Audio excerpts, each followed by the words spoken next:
Swastiastu. Perkenalkan, nama saya Niputu Indira Maharani dengan NIM Akhir 058. Di sini saya sebagai pasien. Saya Ana Agung Madinda Dewi dengan NIM Akhir 075. Di sini saya menjadi bidan.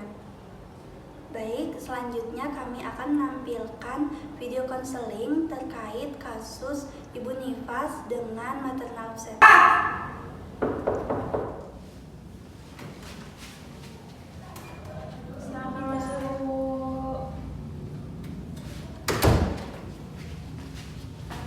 Selamat siang Ibu, perkenalkan saya Bidan Dinda yang bertugas pada hari ini.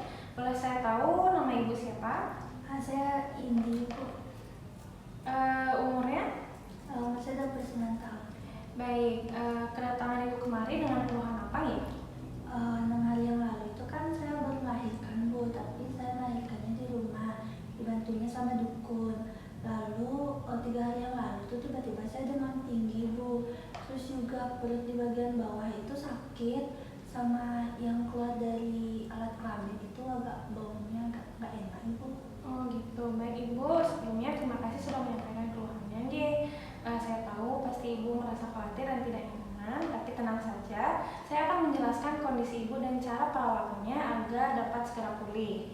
Sebelumnya izinkan saya untuk memberitahukan bahwa konseling ini akan berdurasi sekitar 15-20 menit. Apakah Ibu tidak keberatan? Saya tidak keberatan, Bu. Kebetulan juga saya sengaja mengosongkan kegiatannya. Baik, apabila nanti dari keluhan Ibu itu, kondisi Ibu itu sedikit parah gitu ya, kemungkinan Ibu akan dirawat inap. Apakah Ibu tidak keberatan? Tidak keberatan, Bu, Bidan. Baik, berdasarkan dari keluhan yang Ibu alami tadi, saya akan melakukan pemeriksaan fisik dan juga genitalia Ibu agar kita tahu sebenarnya apa yang Ibu alami. Baik, saya antarkan ke kasus Ibu.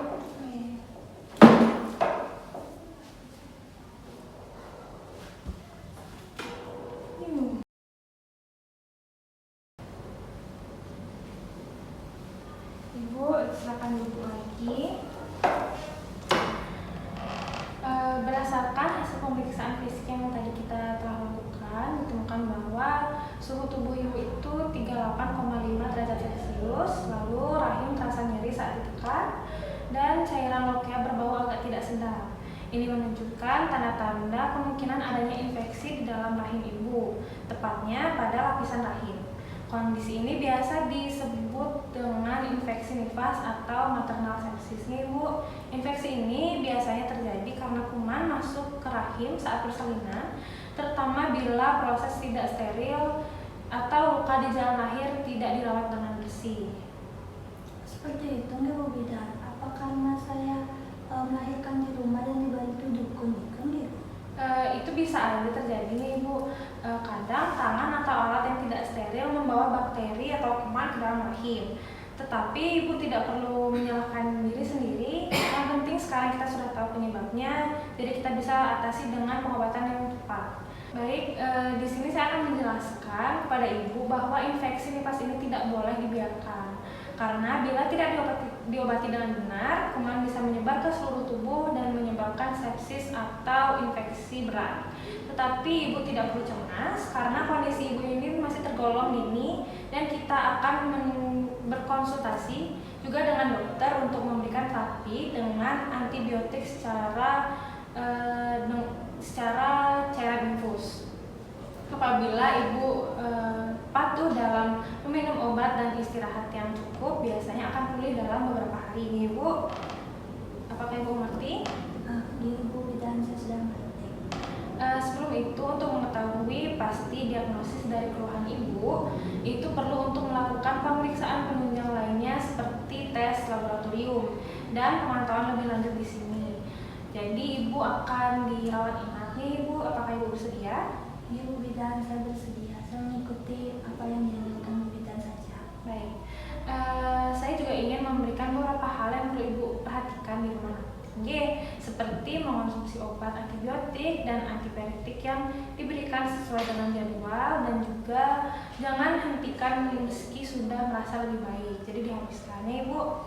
Lalu menjaga kebersihan daerah kemaluan, menggunakan air bersih dan keringkan menggunakan kain bersih dan juga tisu yang lembut. Lalu mengganti pembalut nifas setiap 3-4 jam, terutama bila merasa lembab atau kotor. Mencuci tangan sebelum dan sesudah membersihkan diri atau mengganti pembalut. Istirahat dengan cukup serta menghindari pekerjaan berat. Mengkonsumsi makanan yang bergizi tinggi dengan protein seperti telur, ikan, tahu, tempe, daging, sayur untuk mempercepat penyembuhan luka. Minum air putih minimal 2 liter per hari untuk mencegah dehidrasi dan membantu tubuh melawan infeksi. Segera kembali ke puskesmas dan fasilitas kesehatan apabila ibu muncul tanda-tanda bahaya seperti demam tinggi tidak turun, nyeri perut semakin hebat, perdarahan banyak, badan menggigil, nafas cepat atau lemah. Seperti itu, apakah ibu sudah mengerti? Sudah Bu Bidan, tapi saya ada satu pertanyaan lain. Ini kan saya masih menyusui ya Bu Bidan. Kalau kondisinya seperti ini, apa saya masih boleh menyusui atau sebenarnya saya nggak boleh menyusui gitu? Baik, pertanyaanmu bagus sekali ya. Ibu masih bisa tetap mengasihi karena infeksi ini tidak menularkan hingga ke payudara atau ASI. Justru dengan menyusui, rahim ibu bisa lebih cepat berkontraksi dan membersihkan sisa-sisa darah di dalam rahim ibu. Gitu Ibu. Bu Bidan. Jadi dari keseluruhan penjelasan saya, apakah Ibu sudah mengerti dan bisa mengulang kembali apa saja yang saya sudah berikan tadi? Bisa Bu Bidan, jadi karena kondisi saya yang seperti ini, saya harus mengkonsumsi obat yang telah diberikan sesuai dengan jadwal. Lalu juga saya harus memperhatikan dan juga menjaga kebersihan diri saya, terutama pada bagian alat kelamin. Lalu juga saya harus istirahat yang cukup dan tidak beraktivitas yang berat. Dan saya juga harus kembali ke sini atau ke fasilitas kesehatan lainnya apabila saya mengalami keluhan-keluhan yang dirasa tidak normal seperti itu Bu. Baik, bagus sekali ya Ibu. Setelah saya jelaskan dan Ibu jelaskan tadi, apakah Ibu memiliki pertanyaan lain? Tidak ada Bu Bidan. Baik, karena konseling hari ini sudah selesai, Ibu bisa ikut saya untuk melakukan pemantauan pada Ibu lebih lanjut. Bisa ikut saya nih Ibu. Ini saya bantu Ibu. Sekian video yang dapat kami tampilkan, semoga bermanfaat. Om Santi Santi Santi Om.